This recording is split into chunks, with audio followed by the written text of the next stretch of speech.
बिस्मिल्लाहिर्रहमानिर्रहीम। ओके बेटा, स्टार्ट करते हैं। If you want to ask any question from the last class, बेटा लास्ट क्लास में जो हमने टॉपिक्स डिस्कस किए थे, मैं थोड़ा सा आप लोगों को बता देता हूँ कि हमने क्या क्या डिस्कस किया था। हमने लास्ट क्लास में डिस्कस किया था बिजनेस क्या होता है, टाइप्स ऑफ बिजनेस क्या होती हैं। देन हमने डिस्कस किया था एजेंसी प्रॉब्लम क्या होती है, एजेंसी प्रॉब्लम को हम कैसे कंट्रोल कर सकते हैं। इन टॉपिक्स में से बेटा if you want to ask any question you can ask. 2-4 minute है आपके पास, अगर आपको क्वेश्चन पूछना चाहते हैं प्रीवियस क्लास में से तो पूछ लें।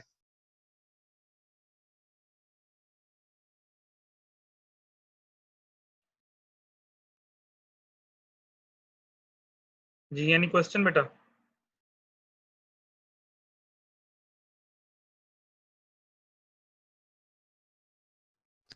No sir. हाँ बेटा, बोला करें, यस नो किया करें ताकि मुझे आइडिया हो। चलें स्टार्ट करते हैं फिर बेटा। आज के जो हमारा टॉपिक है वो होगा फाइनेंशियल मार्केट्स क्या होती हैं, मार्केट्स की कितनी टाइप्स होती हैं, इन फाइनेंशियल मार्केट्स के अंदर हम किस तरह से सिक्योरिटीज की सेलिंग एंड परचेजिंग करते हैं।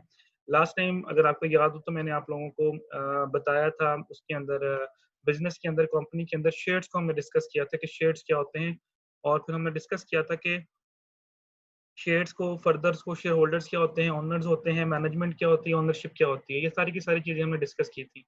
आज का बेटा जो हमारा मेन टॉपिक है वो यह है कि फाइनेंशियल मार्केट्स क्या होती हैं। ओके, सबसे पहले tell me what is market. जी, मार्केट क्या होती है, व्हाट इज मार्केट? मार्केट जहाँ पे बाइंग और सेलिंग होती है। एक पर्सन बेटा, एक पर्सन, कोई एक पर्सन बोले, सभी ना बोले। जी बोले। जहाँ पे market sir is a buying और प्लेस सेलिंग होती जहाँ बाइंग एंड सेलिंग होती है। ओके, अभी बोलें next. Market is a place where are many buyers and many sellers. Okay, ऐसी प्लेस जहाँ पे मुख्तलिफ किस्म के बायर्स, मुख्तलिफ किस्म के सेलर्स होते हैं। अच्छा, फॉर एग्जांपल मैं आप लोगों को क्लास पढ़ा रहा हूँ, I want to sell my mobile phone. Suppose हम क्लासरूम के अंदर बैठे हुए हैं। अब क्लासरूम का एनवायरनमेंट जरा समझिएगा। मैं मोबाइल बेचना चाह रहा हूँ, एक स्टूडेंट कहता है कि सर मैं खरीदना चाह रहा हूँ। मैंने उनको मोबाइल दिया, मैंने कहा ये ले लो, हमारी प्राइस तय होगी। तो क्या वो रूम जिस रूम में मैं क्लास ले रहा हूँ वो room is a market at that time? क्या उसको मार्केट बोलेंगे? सर मार्केट एक स्पेसिफिक प्लेस है, ठीक है, जहाँ पे बाइंग और सेलिंग होती है। जिस अच्छा, तरह आप का कहते हैं कचहरी स्पेसिफिक, बाजार है, ठीक है। आप कहते हैं कि स्पेसिफिक प्लेस है, ठीक है। चलें सपोज कि आप यहाँ यूनिवर्सिटी में आते हैं, आप यूनिवर्सिटी से बाहर निकलते हैं, यूनिवर्सिटी के गेट के बाहर एक बंदा आइसक्रीम बेच रहा है। आप वो लेके आइसक्रीम बेच खरीदना शुरू कर देते हैं और बाई करते हैं और खाना शुरू कर देते हैं। आप मुझे बताएं कि वो जो उस वक्त गेट के ऊपर वो बंदा खड़ा है, क्या उसके लिए वो मार्केट है उस टाइम? यस सर, उसके लिए वो मार्केट है। तो फिर स्पेसिफिक प्लेस का मतलब क्या हुआ? स्पेसिफिक प्लेस तो ये स्पेसिफिक हुआ ना, का जिस तरह मतलब सर, नाजरी बाजार हो गया। स्पेसिफिक का मतलब ये है कि ओवरऑल हर पर्सन को पता होगा कि जो कचहरी बाजार है, ठीक है, वहाँ पे मोबाइल हाँ, की सेलिंग और बाइंग होती है, यही तो मैं ठीक है। पूछना चाह रहा हूँ कि सिर्फ वही जगह मार्केट है कि फिर हर जगह को हम मार्केट बोल सकते हैं जहाँ पे बाइंग एंड सेलिंग हो रही है? यही तो मैं आपसे पूछना चाह रहा हूँ कि वो तो है ही है मार्केट, जो आप बता रहे हो कि एक स्पेसिफिक प्लेस है, कचहरी बाजार हो गया, मीरपुर बाजार हो गया, वो तो है ही है मार्केट, वो तो मैंने मान ली बात आपकी। व्हाट अबाउट द एग्जांपल जो मैंने अभी आपको दी? अब फॉर एग्जांपल, चले मैं एग्जांपल चेंज करता हूँ। अक्सर आप देखें मुख्तलिफ जगहों पे आपके ये जुमा बाजार लगते हैं, संडे बाजार लगते हैं, मुख्तलिफ किस्म के बाजार लगते हैं, बुध बाजार लगते हैं। अब सारा दिन, सारा वीक तो वो जगह खाली होती है, एक स्पेसिफिक दिन पे आके वो बाजार लगना शुरू हो जाता है। तो क्या उस दिन के लिए वो जगह मार्केट होगी? सर यस उस दिन सर। वो मार्केट होगी। ठीक है। तो बेसिकली बेटा जब हम मार्केट को डिफाइन करते हैं तो आजकल जो मार्केट को डिफाइन करते हैं वो ये होता है कि market is a mechanism through which you can sell and purchase goods and services. Mechanism है बेटा एक, जहां भी ये मैकेनिज्म आप अप्लाई करेंगे वहां से आप उसको स्टार्ट कर सकते हैं। जिस तरह मैंने अभी बोला कि आपने आइसक्रीम बेचना शुरू कर दिया, आपने आइसक्रीम खरीदना शुरू कर दिया। मैंने आपको बोला कि अभी जुमा बाजार लगता है, सैटरडे संडे बाजार लगता है, जिस तरह मुख्तलिफ जगहों पे संडे बाजार भी लगते हैं। तो वो सारी की सारी जो है वो सारी की सारी उस वक्त के लिए मार्केट है, चाहे वो टेम्पररी बेसिस पे क्यों ना हो। आप फॉर एग्जांपल आप यहाँ बैठे क्लास ले रहे हैं, आप यहाँ से एक वेबसाइट ओपन करते हैं और साथ ही आप ऑर्डर प्लेस कर देते हैं और चीज आपके घर पे पहुंच जाती है। तो क्या वो चीज मार्केट नहीं है? वो जो जिस वेबसाइट के थ्रू आपने वो सेलिंग एंड परचेजिंग की है तो उस वक्त वो भी आपकी ऑनलाइन मार्केट बन जाएगी। तो मार्केट एक ऐसे ऐसे मैकेनिज्म का नाम है जिसके जरिए आप बेटा क्या कर सकते हैं, आप सेलिंग एंड परचेजिंग कर सकते हैं। अच्छा, हमारा टॉपिक है फाइनेंशियल मार्केट्स, ठीक है। और फाइनेंशियल मार्केट्स क्या होंगी? फाइनेंशियल मार्केट ऐसी मार्केट होगी जहां पे financial securities are sold and purchase. Financial securities का मतलब क्या होगा? Bonds, shares, commercial papers, banker acceptance, hundreds of papers are there in the market. तो फाइनेंशियल मार्केट्स ऐसी मार्केट होंगी जहां पे आप मुख्तलिफ किस्म के जो पेपर्स हैं उनको सेल आउट करके अपने लिए फाइनेंस जनरेट करेंगे। कंपनीज अपने लिए फाइनेंस जनरेट करेंगी, हम इन्वेस्टमेंट कर रहे होते हैं। तो इन पेपर्स में से एक पेपर मैंने आपको एक्सप्लेन किया था लास्ट क्लास के अंदर, जिसका नाम क्या था, शेयर था। तो ये मैंने कुछ चीजें ऐसी हैं जो मैं लास्ट क्लास के अंदर आपको एक्सप्लेन कर चुका हूँ, लेकिन चलें फिर हम दोबारा भी इसको थोड़ा सा डिस्कस कर लेते हैं। तो सबसे पहले यहाँ पे एक वर्ड यूज हो रहा है, व्हाट इज सिक्योरिटी।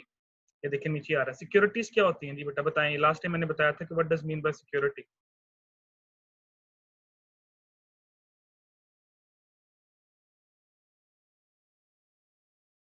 जी सिक्योरिटी क्या होता है?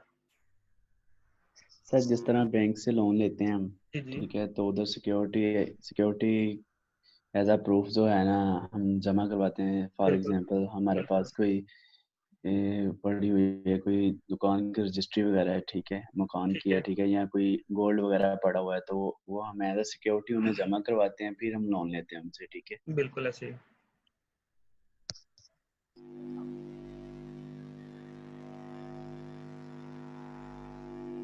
सही बोल रहे हो। अच्छा, अब जब कंपनी बेटा आपके पास आती है तो कंपनी क्या कहती है आपको? कंपनी ये कहती है कि मुझे पैसों की जरूरत है, तो डेफिनेटली बेटा कंपनी से आप सिक्योरिटी मांगोगे ना। अब कंपनी सिक्योरिटी के तौर पे आपको गोल्ड तो नहीं देगी, कंपनी सिक्योरिटी के तौर पे भी अपने एसेट तो नहीं प्लेज करेगी अपने आपके पास। कंपनी क्या करेगी बेटा? कंपनी आपके लिए ये करेगी कि कंपनी आपको एक पेपर इशू करके देगी। उस पेपर का नाम शेयर भी हो सकता है, उस पेपर का नाम बॉन्ड भी हो सकता है, उस पेपर का नाम टी-बिल्स भी हो सकता है, उस पेपर का नाम कमर्शियल पेपर भी हो सकता है। यानी मुख्तलिफ किस्म के जो पेपर्स हैं वो हो सकते हैं। अगर हम सिक्योरिटीज को डिफाइन करें तो लास्ट टाइम भी मैंने बताया था कि बेटा security is a paper issued by the companies for generating fund. अब देखिए यहाँ पे भी ये लिखी हुई definition, securities are document that represents the right to receive funds in the future. वो पेपर आपके पास आ जाता है, वो पेपर आप अपने पास रखते हैं, वो आपका राइट है कि फ्यूचर में आप उसको वापस करके अपने पैसे वापस ले सकते हैं।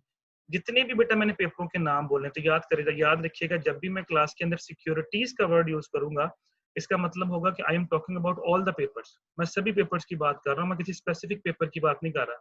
लेकिन अगर मैं सिर्फ शेयर सिक्योरिटी की बोलूंगा तो मैं सिर्फ शेयर की बात कर रहा हूँ, सिर्फ बॉन्ड बोलूंगा तो सिर्फ बॉन्ड की बात कर रहा हूँ। तो फाइनेंशियल मार्केट्स क्या होती हैं? The market where securities are sold and purchase. तो वो सिक्योरिटीज कोई भी हो सकती हैं, वो शेयर्स भी हो सकते हैं, वो बॉन्ड भी हो सकते हैं, वो कमर्शियल पेपर भी हो सकते हैं, वो कोई भी सिक्योरिटी हो सकती है। तो सिक्योरिटीज जो है बेटा वो आपको क्या करती हैं? वो आपको राइट देती हैं कि फ्यूचर के अंदर आपने जो चीज दी होती है कंपनी को, आप उसको रिसीव कर सकते हैं। अच्छा, फिर मैंने आपको ये भी बताया था कि शेयर एक ऐसी सिक्योरिटी होती है जिसके ऊपर आपको प्रॉफिट मिलता है, जिसे हम डिविडेंड का नाम देते हैं। इसके अलावा मैं किसी भी पेपर की बात करूंगा, कोई भी पेपर मैं यूज करूंगा, उनके ऊपर आपको बेटा इंटरेस्ट मिलेगा। तो just only the paper share will give you the ownership. Other papers जो है बेटा वो आपको ओनरशिप नहीं देंगे, वो सिर्फ आप कंपनी के इन्वेस्टर कहलाएंगे। ठीक हो गया बेटा? सिक्योरिटी की समझ आ गई क्या होती है? और तो फाइनेंशियल मार्केट्स के अंदर बेटा यही पेपर्स मिलते हैं, नहीं कि सेलिंग एंड परचेजिंग हम करेंगे। अच्छा, इसके बाद ये इंटरमीडिएट्स क्या होते हैं, ये मैं आपको आगे एक्सप्लेन करता हूँ। फर्दर यहाँ पे फाइनेंशियल मार्केट्स के अंदर एक्सप्लेन करूंगा ये चीजें क्या होती है। मैं इसको स्किप नहीं कर रहा, मैं इसके ऊपर वापस आऊंगा, लेकिन पहले हम यहाँ से स्टार्ट करते हैं। फाइनेंशियल मार्केट्स के बेटा जो है वो 5 टाइप्स होती हैं: primary market, secondary market, money market, capital market and over the counter market. ये 5 तरह की मार्केट्स हैं बेटा जहाँ पे फाइनेंशियल सिक्योरिटीज की सेलिंग एंड परचेजिंग होती है। सबसे पहली जो मार्केट है बेटा, that market is called primary market. अच्छा, प्राइमरी मार्केट क्या होती है? इसको हम वन बाय वन डिस्कस करते हैं कि इसमें क्या होता है। मैं साथ साथ थोड़ा सा आपको यहाँ पे एक्सप्लेन भी करूंगा लिख के।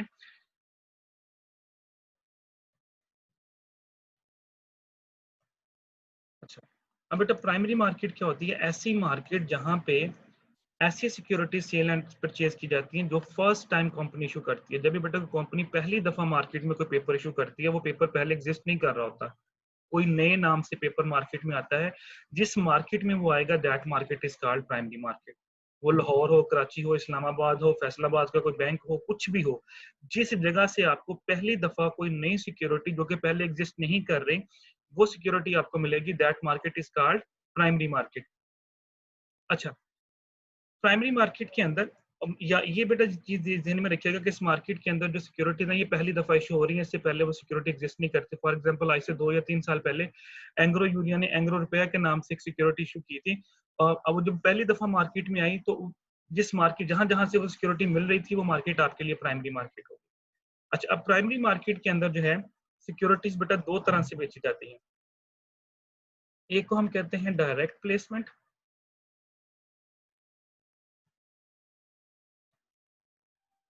और एक होती है इनडायरेक्ट प्लेसमेंट। ये दो मेथड है जिसके जरिए आप सिक्योरिटीज को मार्केट में बेचते हैं। अच्छा, इन दो मेथड के जरिए आप सिक्योरिटीज को मार्केट में सेल आउट करते हो प्राइमरी मार्केट के अंदर। अच्छा, डायरेक्ट प्लेसमेंट में क्या होता है? डायरेक्ट प्लेसमेंट में बेटा सिंपल क्या होता है, कंपनी होती है, वो सिक्योरिटीज इशू करती है एट IPO। तीन स्टेप बेटा यहाँ पे लिख रहा हूँ ये आगे, और उसके बाद आगे होता है आपका इन्वेस्टर यानी हम लोग जिन्होंने ये खरीदनी होती है। तो डायरेक्ट प्लेसमेंट के अंदर क्या होता है बेटा, डायरेक्ट प्लेसमेंट के अंदर कंपनी जो होती है वो डायरेक्टली सिक्योरिटीज कस्टमर को बेचती है, यानी बीच में किसी मिडिल मैन को इन्वॉल्व नहीं किया जाता, किसी ब्रोकर को, किसी बैंक को, किसी भी चीज को नहीं डील किया जाता। बैंक कहता है जी, कंपनी कहती है जी हमारे फलां जगह पे ऑफिस हैं, आप आए, अप्लाई करें और सिक्योरिटी हमसे खरीद लें। यानी कंपनी ने किसी भी बंदे की खिदमात नहीं ली, बीच में मिडिल मैन को इस्तेमाल नहीं किया। तो this method is called direct placement. अच्छा, अब मैंने यहाँ पे एक वर्ड लिखा है कि कंपनी जो है वो इशू करती है सिक्योरिटी किसके ऊपर, at IPO। What does mean by IPO? पढ़ा होगा बिजनेस फाइनेंस के अंदर आप लोगों ने। IPO क्या होता है?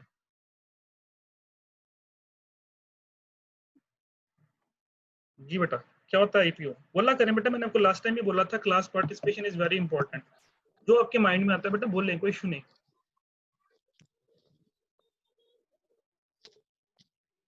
IPO स्टैंड फॉर, चले पहले ये बताएं IPO स्टैंड फॉर।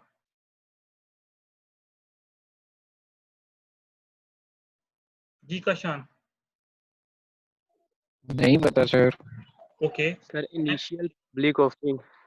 जी बेटा, इनिशियल पब्लिक ऑफरिंग, बिल्कुल सही बोला। होता क्या है ये?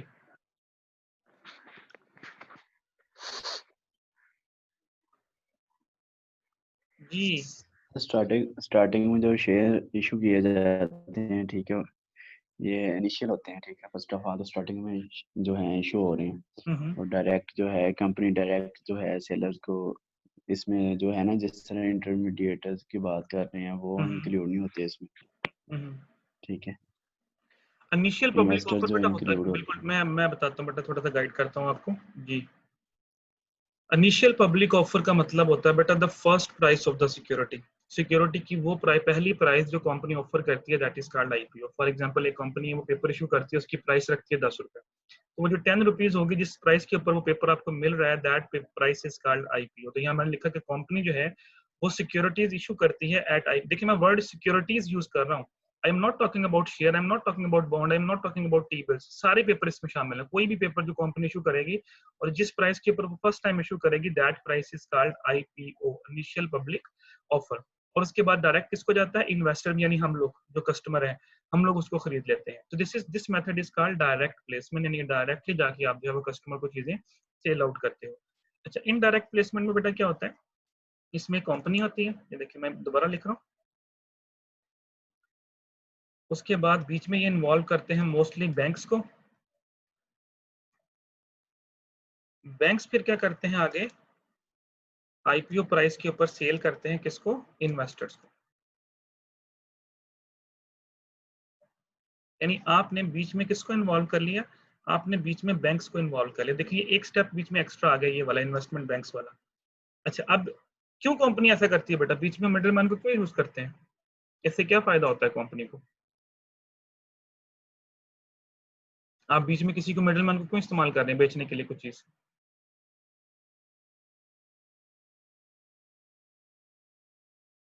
सर ताकि जल्दी सेल हो हमारी प्रोडक्ट मुझे। हो सकता है कि बेटा हम लोग, क्योंकि ये जो बैंक्स होते हैं ना ये प्रोफेशनल होते हैं, इनको तरीका होता है बेचने का। हो सकता है कि हम लोग इतने प्रोफेशनल ना हो, हमसे ना बेचा जाए, तो हम लोग बाज दफा इस तरह से बीच में बने मिडिल मैन को इन्वॉल्व कर लेते हैं।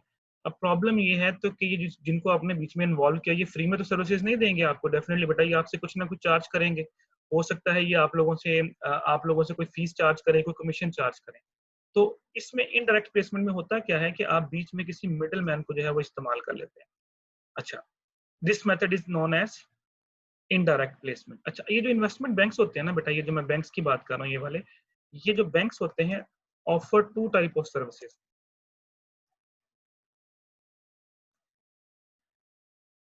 जब आप किसी बैंक के पास जाते हैं ना, तो ये जो बैंक्स है ये आपको दो किस्म की सर्विसेज ऑफर करते हैं। एक को हम बोलते हैं अंडरराइटिंग और एक को बेटा हम बोलते हैं बेस्ट एफर्ट्स ऑफरिंग।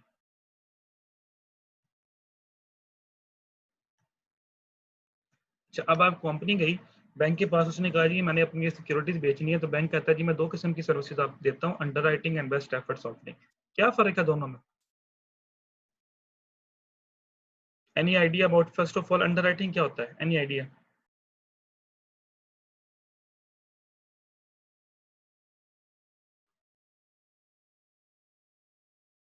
जी बेटा, एनी आइडिया अबाउट अंडरराइटिंग?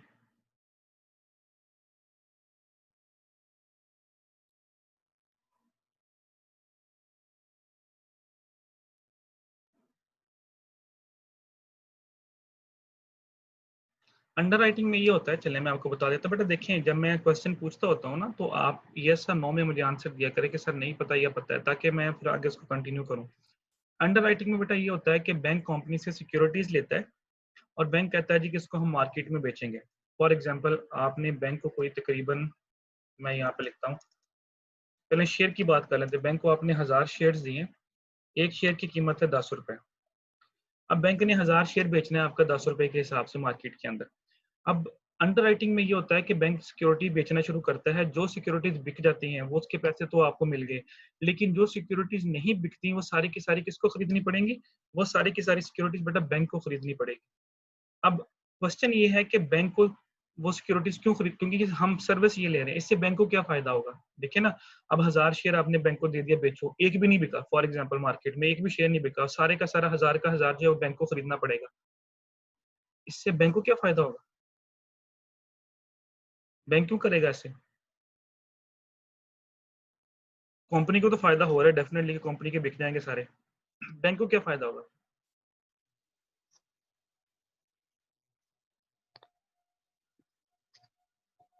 एक इसके वो एक्स्ट्रा चार्जेस जो हैं वो पे करेंगे। वो तो बैंक एक ने जो है देने लेने, बेस्ट एफर्ट ऑफर, बिल्कुल एक ऐसे। जो बेस्ट एफर्ट्स ऑफरिंग है, ठीक है, कंपेयर करें दोनों को तो उसके जो है अंडर राइटिंग के ज्यादा चार्जिंग होंगे इसके, ठीक है। ओके, यानी आप ये कहना चाह रहे हैं कि अंडरराइटिंग में भी बैंक ज्यादा पैसे चार्ज कर रहा हो, इस वजह से वो ये सर्विस दे रहा है। अच्छा, होता बेटा ये है कि जो अंडरराइटिंग होती है ना, फॉर एग्जांपल अगर शेयर की प्राइस 10 रुपए है, अब ये 10 रुपए है ना, this is called IPO, initial public offer. अब जो बैंक होगा वो क्या करेगा, जब बैंक आपसे ये एग्रीमेंट करेगा कि अगर ये सिक्योरिटीज नहीं बिकती तो मैं आपसे खरीदूंगा, लेकिन बेटा बैंक उसको 10 रुपए की नहीं खरीदेगा, मे भी बैंक उसको 8 में खरीदे, या मे पॉसिबल बैंक उसको 7 रुपए में खरीदे। क्यों? क्योंकि जो सिक्योरिटीज नहीं बिकेंगी वो बैंक को खुद खरीदनी पड़ रही है, तो बैंक हमेशा जो है वो securities less than IPO price के ऊपर खरीदेगा, और वो प्राइस पहले से डिसाइड कर ली जाएगी, 7 रुपए या 8 रुपए पे वो खरीदेगा। अच्छा, इससे कंपनी को क्या नुकसान होगा? कंपनी को ये नुकसान होगा कि जो चीज उसकी 10 रुपए की बिकनी थी वो चीज उसकी 8 या 7 रुपए की बिक रही है।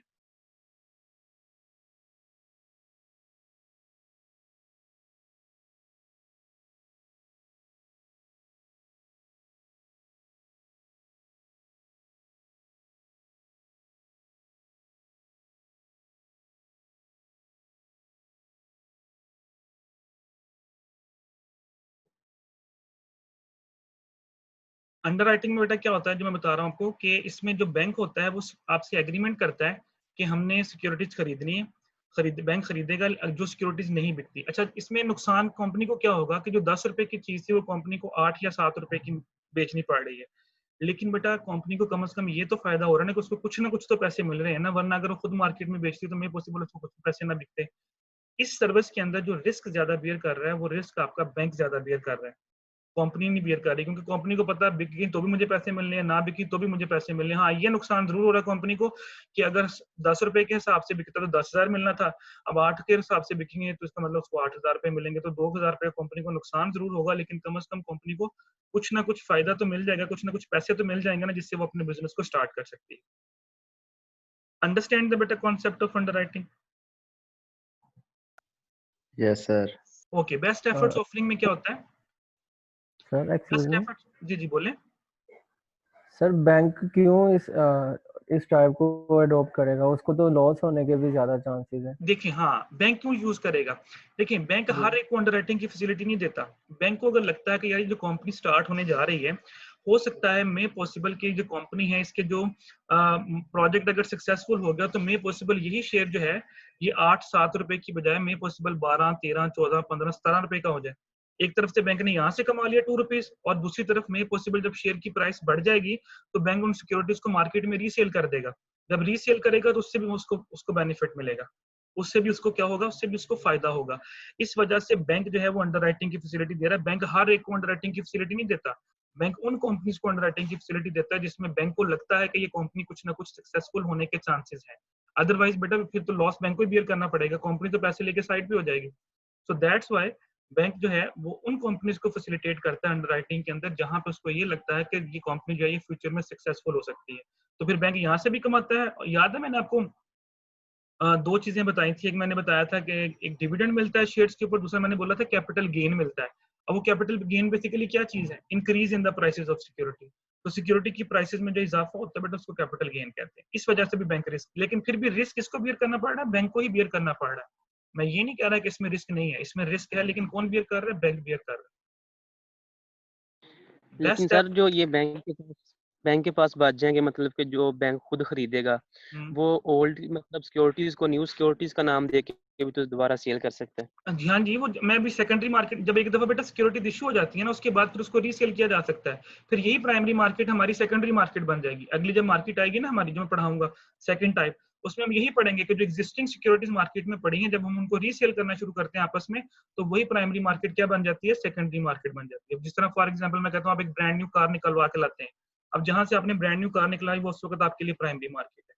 जैसे ही आप लेके आगे कार, अब आप उसको रीसेल करने जा रहे हैं, जब आप उसको रीसेल करना शुरू करेंगे तो वही प्राइमरी मार्केट आपके लिए क्या बन जाएगी, सेकेंडरी मार्केट बन जाएगी। तो आप बैंक के पास पड़ेंगे सिक्योरिटीज, मार्केट में प्राइसेस ऊपर नीचे होंगे, कंपनी जब कंपनी अच्छा रन करेगी तो मे पॉसिबल कंपनी की प्राइसेस बढ़ते रहें शेयर की, बैंक वेट करेगा उतनी देर तक। जब कंपनी की प्राइसेस थोड़ी सी ऊपर नीचे होंगी या बढ़ेंगी, बैंक को लगता है मुझे प्रॉफिट हो रहा है तो बैंक फौरी तौर पर उसको रीसेल कर देगा मार्केट में, लोगों को, दूसरे लोगों को ले लेंगे। इसी तरह हम आपस में सेलिंग एंड परचेजिंग करके प्रॉफिट एंड लॉस जो है, कुछ को प्रॉफिट होता है, कभी कभी लॉस भी हो सकता है, कैपिटल गेन भी हो सकता है, कैपिटल लॉस भी हो सकता है। इसी का नाम तो इन्वेस्टमेंट है बेटा। अंडरस्टैंड? Yes sir. सर जी जी बोलें। सर अगर एक कंपनी है वो प्राइवेट से पब्लिक की तरफ आ रही है, मतलब कि नई नई कंपनियां एस्टेब्लिश हो रही है, तो उसमें तो चलो ये कॉन्सेप्ट हो जाएगा। लेकिन एक ऐसी कंपनी है जिसकी गुडविल ऑलरेडी अच्छी है, बैंक को अगर चाहिए कि न्यू कंपनी से जिसकी गुडविल अच्छी है, उसकी मार्केटिंग अच्छी है, अगर वो उसको अडॉप्ट करे तो उसके ज्यादा नहीं उसको बेटा फायदा मुझे होगा। ये, हाँ अब मुझे ये बताएं कि जिस कंपनी की रेपुटेशन गुडविल अच्छी है उस कंपनी को इनडायरेक्ट मेथड में जाना चाहिए। पहले तो मुझे ये बताओ वो क्यों इनडायरेक्ट इन्वेस्टमेंट की तरफ जाएगी, वो क्यों कमीशन देगी, वो क्यों बैंक को इन्वॉल्व करके उसको पैसे देगी, जबकि उसको पता है कि मेरा नाम ही काफी है। तो वो तो डायरेक्ट प्लेसमेंट की तरफ जाएगी, वो खुद कहेगी जी आके मुझसे खरीदो। इनडायरेक्ट प्लेसमेंट में बेटा वही कंपनीज जाएंगी, या तो वो न्यू होती हैं जिनको लोग जानते नहीं है, या फिर ये वो कंपनीज होती हैं जिनकी रेपुटेशन इतनी अच्छी नहीं होती, स्टैब्लिश हो रही होती हैं, अभी इतनी अच्छी नहीं होती, इतनी अच्छी तरह से डेवलप नहीं हुई होती। अब अगर मुझे पता है कि मेरे नाम के ऊपर लोगों ने फौरन खरीद लेना है तो बेटा मेरा क्या मतलब मैं क्यों यूज करूंगा इनडायरेक्ट प्लेसमेंट को, मैं क्यों किसी को कमीशन दूंगा, मैं क्यों किसी को अपने पैसे दूंगा। अब ये लोग फ्री में तो काम नहीं करेंगे मेरे लिए, डेफिनेटली ये मुझसे पैसे लेंगे, फीस लेंगे। तो मैं उस वक्त यूज करूंगा जब मुझे लगता होगा कि यार अगर मैं मार्केट में खुद बेचने गया तो लोगों ने मेरे पर ट्रस्ट नहीं करना, तो फिर हम इनडायरेक्ट प्लेसमेंट की तरफ बेटा जाते हैं, ताकि ये लोग फिर हमें जो है वो सिक्योरिटीज को बेच के दें। तो अभी जो आपने क्वेश्चन किया उसमें फिर आपको इनडायरेक्ट प्लेसमेंट की तरफ जाना ही नहीं चाहिए, आपको डायरेक्ट प्लेसमेंट की तरफ जाना चाहिए, क्योंकि आपकी तो रेपुटेशन पहले ही बहुत अच्छी है और ये सर्विस बैंक ऑफर कर रहा है। लेना या ना लेना ये आपकी मर्जी होती है, यानी दोनों पार्टीज का इन्वॉल्व होना जरूरी होता है।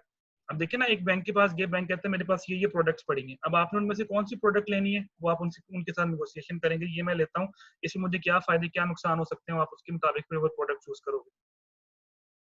अंडरस्टैंड? क्योंकि आपने चीज बिकवानी है उनसे, आपने उनको कमीशन देना है, आपने उनको फीस देनी है।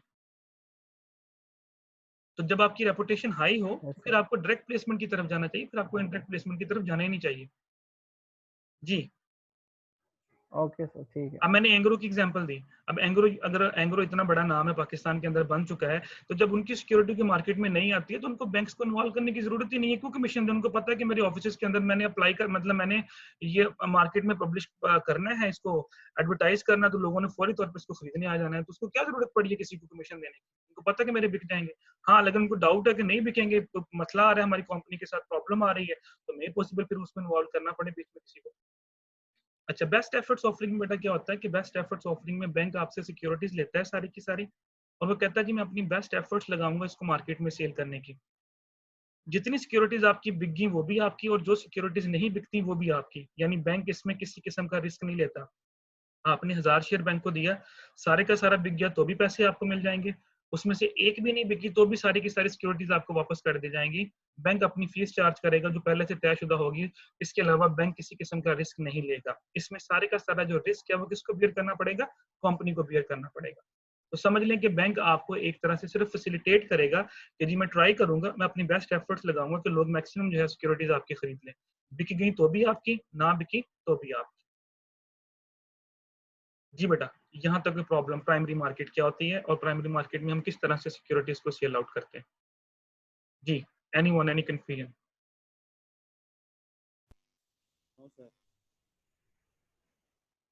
जी बेटा, any question, any confusion? No sir. Okay, ये थी बेटा हमारी पहली market.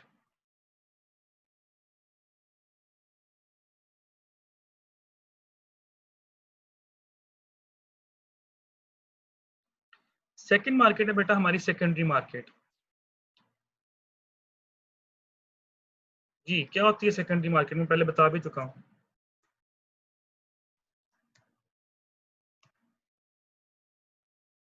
The market where existing securities are sold and purchase. बेटा ऐसी मार्केट जहां पे पहले से ही मौजूद शुदा सिक्योरिटीज की सेलिंग एंड परचेजिंग होती है। फॉर एग्जांपल आप कहते हैं जी मैंने पेप्सी के शेयर खरीदने हैं, तो बेटा पेप्सी के शेयर मार्केट में पड़े हुए हैं, जहां से आप सर खरीदोगे। जैसा कि वो जो जी जी, बोले बोले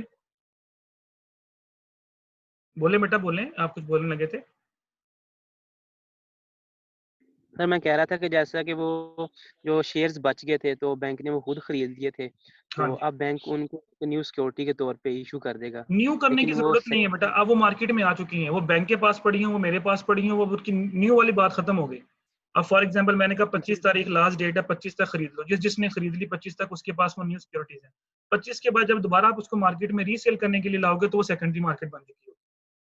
अब आप कहते हैं जी मैंने खरीदी बैंक से, मैंने मतलब न्यू सिक्योरिटी खरीदी फॉर एग्जांपल, अब मैं उसको रीसेल करना चाह रहा हूँ। आप कहते हैं सर मैं खरीदना चाह रहा हूँ, तो अब आपके लिए वो सिक्योरिटी किस में मिलेगी? सेकेंडरी मार्केट में मिलेगी।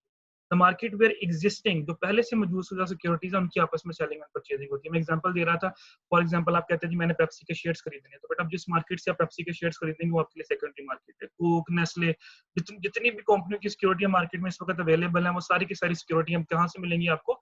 सेकेंडरी मार्केट से मिलेंगी। तो ऐसी मार्केट जहां से पहले से मौजूद शुदा सिक्योरिटीज की आपस में सेलिंग एंड परचेजिंग करेंगे। आप गाड़ी खरीद के ले आए, आपने प्राइमरी से खरीद लिया, अब आप उसको रीसेल करने जा रहे हैं, तो जहां भी आप उसको रीसेल करेंगे वो अब आपके लिए हम सेकेंडरी मार्केट बन चुकी है, जिसे हम सेकंड हैंड कहते हैं। Third market is money market.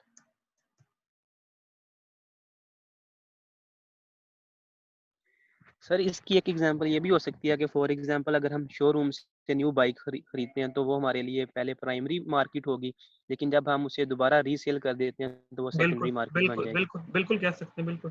कि फर्स्ट टाइम जब नई चीज खरीद के लाते हैं जो पहले मार्केट में एग्जिस्ट नहीं कर रही होती, वो तो आपके लिए प्राइमरी मार्केट है। जैसे ही आप उसको ले आते हो वो वही चीज आपके लिए जो है सेकेंडरी मार्केट बन जाती है।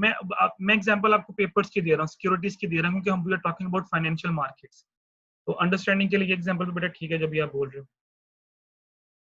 अच्छा, अब मनी मार्केट क्या होती है बेटा? थर्ड टाइप आपकी मनी मार्केट बेटा ऐसी मार्केट होती है जहां पे ऐसी सिक्योरिटीज मिलती हैं जिनकी मुद्दत लेस देन और इक्वल टू 1 ईयर हो।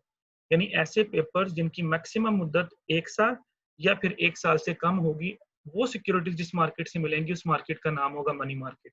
यानी आप कहते हैं जी मैंने पैसा लगाना है सिर्फ 3 माह के लिए, फिर उसके बाद मैंने बेच के अपने पैसे वापस ले लेने, मैंने पैसा लगाना है 6 माह के लिए, तो मैक्सिमम मैंने पैसा लगाना है 1 साल के लिए। तो फिर आपको मनी मार्केट के अंदर जो पेपर्स हैं वो खरीदने चाहिए। वो कौन कौन से पेपर्स हैं वो मैं आपको वन बाय वन एक्सप्लेन करता हूँ।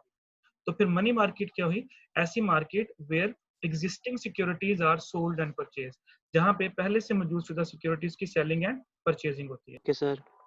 ओके अच्छा, अब मनी मार्केट की बारे डेफिनेशन समझ आ गई। The market where securities whose maturities are less than or equal to 1 year sold and purchase. अच्छा, अब इसमें कौन कौन सी सिक्योरिटीज अवेलेबल है इस मार्केट में? Number 1 T bills. अगर आपने इस मार्केट से कोई पेपर खरीदना है तो कौन कौन से पेपर इस मार्केट में अवेलेबल होंगे? टी बिल्स बेटा, जिसको हम ट्रेडी बिल्स भी कहते हैं। क्या होते हैं टी बिल्स? सिक्योरिटी होती है बेटा, गवर्नमेंट सिक्योरिटीज होती हैं। जी बिल्कुल बिल्कुल बेटा, गवर्नमेंट सिक्योरिटीज होती हैं। शोर बहुत है बेटा पीछे आपके माइक में। ये गवर्नमेंट सिक्योरिटीज होती हैं बेटा, ये मोस्टली गवर्नमेंट्स इशू करती हैं। इस तरह की गवर्नमेंट्स क्यों इशू करती हैं? मोस्टली बेटा ये गवर्नमेंट्स उस वक्त इशू करती हैं जब गवर्नमेंट्स को बजट डेफिसिट होता है। मोस्टली गवर्नमेंट्स उस वक्त शुरू करती हैं। अब बजट डेफिसिट क्या होता है? बजट में खसारा जिसे हम बोलते हैं।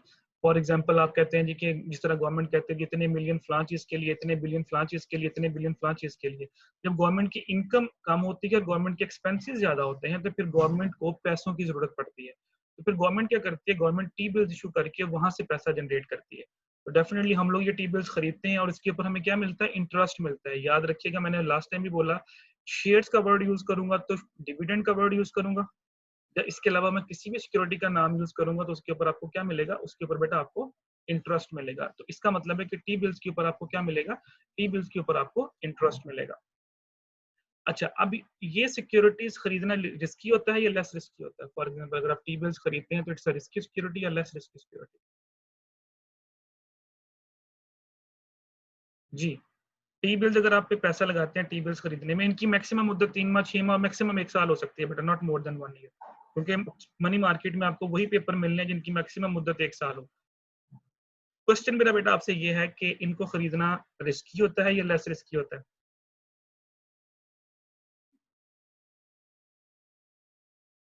चलो मैं एग्जांपल चेंज कर देता हूँ। एक पाकिस्तानी गवर्नमेंट जो है वो टी बिल इशू कर रही है और एक चाइना की गवर्नमेंट टी बिल इशू कर रही है। दोनों के ऊपर इंटरेस्ट रेट सेम है, दोनों की प्राइसेस सेम है। आप किसको प्रेफर करोगे खरीदना? पाकिस्तान वाले टी बिल्स को या चाइना वाले टी बिल्स को? चाइना वाला टीवी वाई चाइना? सर, क्योंकि उनका थोड़ा इकोनॉमी थोड़ा वगैरह लाउड स्ट्रांग बोले। है, सर उनकी इकोनॉमी वगैरह स्ट्रांग है तो उनका प्रॉफिट का ज्यादा चांसेस है, लॉस का नहीं है जहाँ से। इकोनॉमी स्ट्रॉन्ग है इसलिए प्रॉफिट होने का चांस ज्यादा है। और इसके अलावा बेटा why not Pakistani T bills? इसलिए कि हमारी इकोनॉमी ठीक नहीं है। सर इसमें तो पहले डेफिसिट आ रहा है, उसमें चांसेस तो कम होंगे ना फिर। इंटरेस्ट तो आपको मिलना है मिलना। देखिए एक चीज बेटा ध्यान में रखिएगा, जब हम कहते हैं ना government security, it doesn't mean that Zardari government, it doesn't mean that Nawaz Sharif government, it doesn't mean that Imran Khan government. Government mean the state bank of that country is responsible for the payment. जो सेंट्रल बैंक होता है वो responsible होता है payment का। अब for example अगर मैं आपसे कहूँ जी कि पाकिस्तान के अंदर आपके गवर्नमेंट जॉब ऑफर की जाती है, एक प्राइवेट जॉब ऑफर की जाती है, तो इसको प्रेफर करोगे? गवर्नमेंट को या प्राइवेट को? Government job. आप क्यों नहीं कहते कि वो जी गवर्नमेंट तो इस वक्त खसारे में जा रही है, डेफिसिट में जा रही है? अब आप क्यों प्रेफर करोगे गवर्नमेंट जॉब को? Reason why? क्या रीजन है बेटा क्यों प्रेफर करोगे? इसलिए कि वो सिक्योर ज्यादा होती है, ऐसी है ना? तो government job more secure than private job. Same बेटा ये कॉन्सेप्ट यहाँ पे भी है कि जब गवर्नमेंट की हम बात करते हैं तो government doesn't mean that the individual person government mean that the central bank of that country. अब फॉर एग्जांपल मैं कहता हूँ जी मुझे नौकरी मिली नवाज शरीफ दौर के अंदर, अब इट डजंट मीन दैट कि जरदारी की गवर्नमेंट आ गई तो हम एम्प्लॉइज को निकाल दिया जाएगा या फलां को निकाल दिया जाएगा। No, the responsibility of the central bank, मतलब जो आप जिस कंट्री का जो सेंट्रल बैंक होगा बेटा वो रिस्पॉन्सिबल होगा आपको पेमेंट करने में, जिस मर्जी। अब अगर इमरान खान ने टी बिल्स इशू किए तो इसका मतलब ये नहीं कि इमरान खान की गवर्नमेंट चली जाएगी तो उसके बाद जो गवर्नमेंट आएगी वो आपको पेमेंट नहीं देगी। आपको पेमेंट मिलेगी according to the situation, according to the जो भी उसके ऊपर लिखा हुआ था उसके मुताबिक आपको पेमेंट्स मिलेंगे। एक सेकंड बेटा जरा होल्ड कीजिएगा। अच्छा ये बेटा हमारी वीडियो एंड हो रही है, मुझे दोबारा ज्वाइन करें, ठीक है? मैं उसकी यहीं से स्टार्ट करता हूँ दोबारा।